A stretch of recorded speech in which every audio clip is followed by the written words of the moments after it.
Welcome back, everyone. This is Radio Free Market, and I'm your host, Michael McKay, and talking with Mr. Jeff Tucker. We were just talking about the subjective theory of value, which is a point in the Austrian economic tradition, which states, again, you could restate it for me, Jeff, that all value is really determined by each individual person at the time of any particular transaction.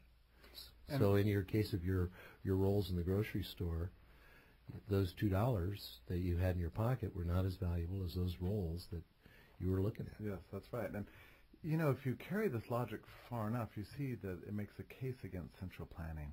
We can't possibly have government masters up at the top of society looking down and trying to dictate to everybody what they should buy or what they should sell, and what kinds of products we should like, what constitutes beauty in our minds, or what our priorities in our lives should be. We have to have a society of freedom so that our subjective valuations can be expressed through market exchange. And as you said earlier, there's a continual flux. It's a constant change. And no central plan can account for this. And if you try, you will create a society that is static and impoverished, and one that won't sustain our lives or make us happy. You mentioned earlier that the action of exchange on its own becomes a means of increasing the well-being of all people, even if there's no physical property available.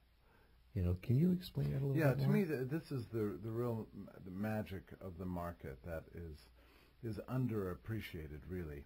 It's just purely having the environment to make it possible for us to exchange our property with each other, makes it possible for us to make each other happy, to create a society of manners. This is why I think in free economies you tend to be more polite places than societies with controlled economies, where people learn, maybe how to trick each other, or how to grasp for wealth, or how to be conniving. But in a free society that's based on exchange, we learn to have a greater appreciation for each other, because we tend to value each other, and we tend to be valued ourselves as economic actors. So everyone's society has value to everybody else. And by the way, because of the division of labor, everybody can participate in this. Even the smartest, most talented, and brilliant person in the world can't do everything. We need others. Right. Even those who are less talented than ourselves in some particular area. Yeah. We can always benefit from exchange. Right. And the wider the circles of exchange, the more we're benefiting each other. And the better off we are as individuals, and the better off we are as individuals, the better off society is at large. It's an extraordinary thing that if you look back at the liberal tradition, by which I mean that tradition that grows out of the late scholastics and really came to fulfillment in some ways during the age of the Enlightenment, they discovered this, really. And it's something that wasn't understood by the ancients. And the philosophy, the social philosophy that came about as a result of this discovery was called liberalism. And it meant that if you leave society alone, if you just let people trade and let people live out their lives, you will see prosperity, you will see peace, and wealth will be maximized, and we'll see more innovation, and we'll see happiness. We'll have the best of all possible worlds. This was the discovery of liberalism, and there were many people who dedicated their lives to explaining this. Friedrich Bastiat was one.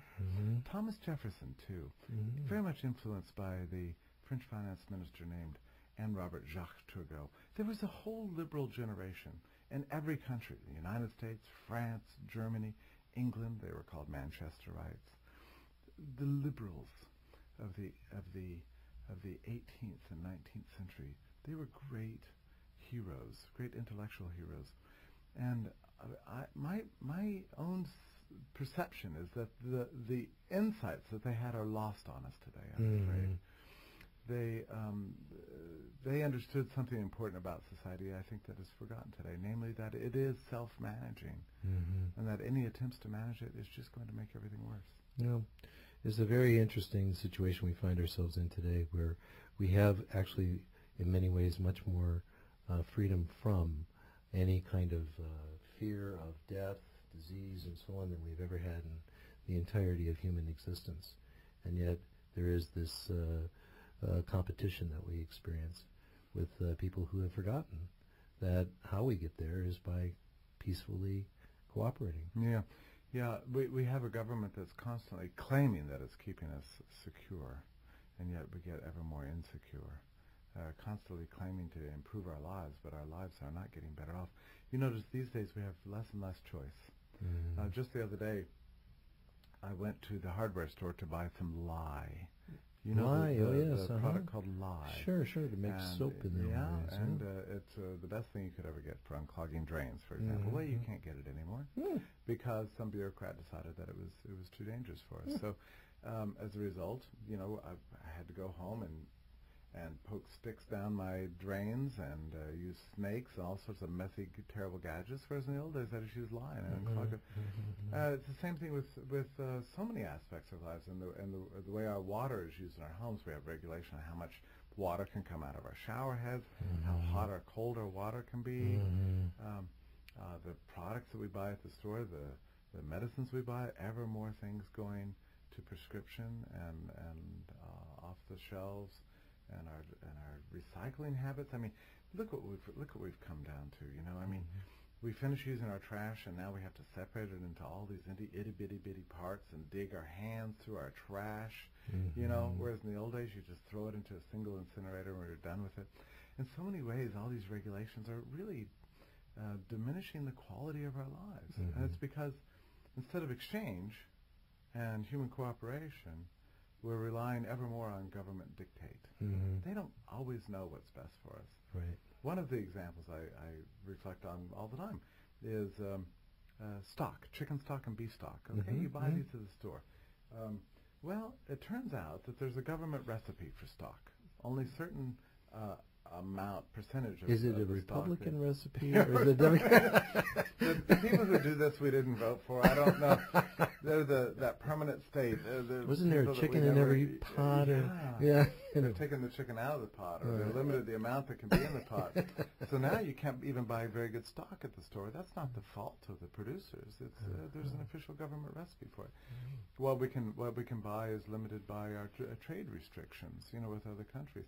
All of these regulations that are governing our lives are making us less well off than we were before. They're impoverishing us as a civilization in ways we don't always recognize. You know, these are the unseen costs of government intervention. It's important that we see those unseen things. I want to read what you wrote, that you think that society should especially celebrate commercial centers, stock markets, international trade, and every sector in which money changes hands in exchange for assets or goods. It means nothing more than that people are finding ways to help each other get by and thrive. Yeah.